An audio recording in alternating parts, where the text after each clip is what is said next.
Alô pessoal, tudo bem? Meu nome é Elias Jabur e vamos começar mais um episódio de Meia Noite de Pequim, bora lá?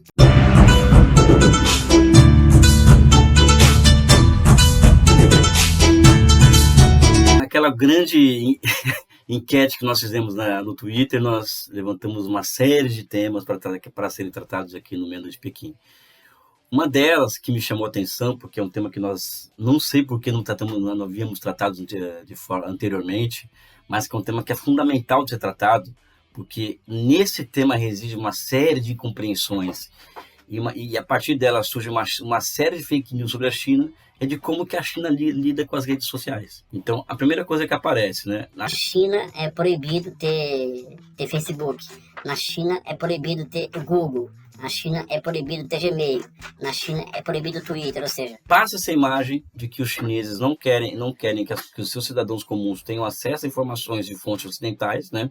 E que isso é típico de uma ditadura que não queira lidar com a verdade dos outros. Eu tenho uma opinião semelhante, né? Primeiro que a China tem as suas próprias redes sociais altamente potentes. O Weibo, o WeChat, ou seja, tem uma série de redes sociais tão ou mais potentes do que as redes sociais aqui do Ocidente. Então, se você quiser conhecer alguém na China, quiser ter acesso a outras pessoas na China, como você tem pelo Facebook, pelo Instagram, pelo próprio Twitter, na China tem os seus próprios meios para isso. Eles conseguiram criar as suas próprias plataformas, né?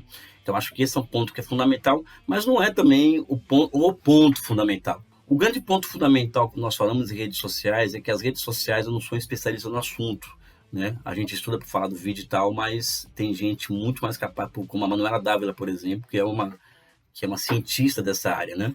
As redes sociais, elas são um instrumento, e essas grandes plataformas, tipo o Google, o Gmail, o Facebook, que virou um monopólio, um big tech nos Estados Unidos, de captação de informações. E ao captarem informações, elas podem induzir via algoritmos as sociedades a um determinado comportamento. Essas plataformas todas, principalmente o WhatsApp, elas têm condições de criar comportamentos novos. Quem fala muito disso de forma sofisticada fala do palácio também, né? Mas o fato é que os Estados Unidos, a partir dessas grandes plataformas, que são privadas, mas altamente a serviço do Estado americano, liberalismo, um dos outros é refresco, né? Eles têm uma capacidade muito grande de desmobilizar sociedades, de fazer guerras híbridas, de desestabilizar sociedades e levar, por exemplo, ao que aconteceu no Brasil em 2018, né? Em 2018 foram 2 milhões de disparos do WhatsApp por dia, contendo fake news contra as candidaturas de Fernando Haddad e Manuela Dávila.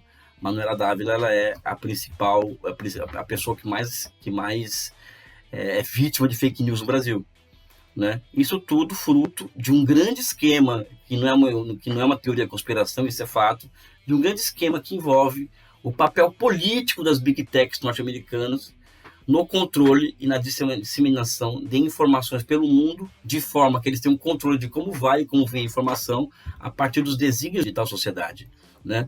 Não existe nenhuma grande manifestação no mundo hoje, essas manifestações tipo Revolução Colorida na Ucrânia, na Líbia, a queda do Gaddafi, aquela coisa horrorosa em que a OTAN destruiu com o país, sem a ampla utilização dessas plataformas, muitas vezes por pessoas que não existem. Fica muito claro que essas grandes plataformas, que essas redes sociais não é um lugar que eu estou lá interagindo com as pessoas, aquilo ali eu estou trabalhando para eles. Eles estão recolhendo informações a meu respeito e enviando para muita gente com o sentido do seguinte: olha, vamos ver qual que é o perfil de consumo, o perfil político, o perfil disso, daquilo, vamos encaixar essa pessoa e vamos trabalhar em cima dela. É assim que as coisas funcionam, ainda mais em época de Big Data. Existe a possibilidade de informações serem sistematizadas muito rapidamente, né? Então, em grande medida, eu acho que as redes sociais, que vamos falar a partir de agora dessas grandes plataformas norte-americanas, né? Elas são uma ameaça à instabilidade de países inteiros ao mundo. Ponto.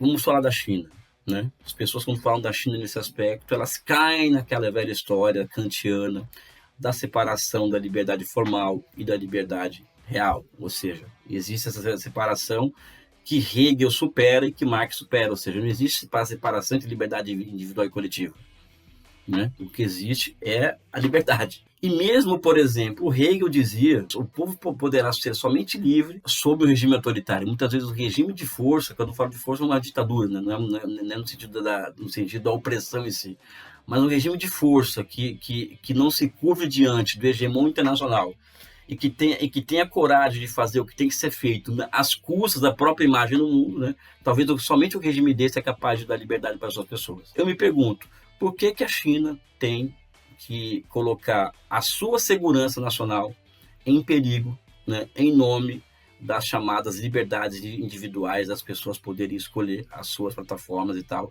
independente de serem americanas, europeias, etc. Né? Por que a China tem que se dar esse direito? Essa é uma pergunta. Tem gente que acha que pode, porque para muita gente a liberdade individual está acima de qualquer coisa. Para outros que acreditam que só existe um tipo de liberdade, que é a liberdade que é desfrutada por muitas pessoas simultaneamente, não. Então, a grande questão que envolve a China e as redes sociais é uma questão de soberania nacional. Tem um caso, por exemplo, que o Irã, o programa nuclear iraniano, ele utilizava o Windows como programa de computadores para poder operar o programa nuclear, né?